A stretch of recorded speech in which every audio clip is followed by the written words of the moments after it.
Hello সবারে। তো কিছুদিন আগে রাখি আইনা খাওয়াইছে তালের বড়া, আর ওখানে মৌসুমি অনেক কিছুই খাওয়া আমরা রে, মানে সবার মতন, মানে সবাই মিলে টিলে অনেক কিছু আনে। মৌসুমি খুব স্বাদ, টেস্টি তরকারি রান্না করে খাওয়া, মানে হ্যাঁ একদম একদম পিপাসা হয়ে কথাটা কইতাছে। আমি দিদিরে কইতাছি যে দিদি, আমাকে দিদি তুমি কি তা রাঁধতে ভালো পাবনি?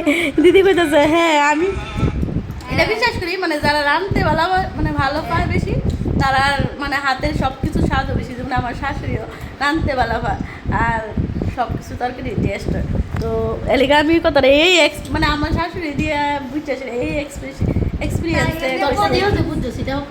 হ্যাঁ হ্যাঁ আমারটা দিয়েও বুঝছি, মানে আমি রাঁধতে ভালো পাই না, এলাকা আমি রান্নার স্বাদ হয় না। আমরা এই কথা দিয়ে ঠিক আছে।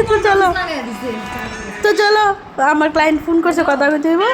তো ওখানে আরে আমি তোর কথা খাই লাই। বুঝতাছি না।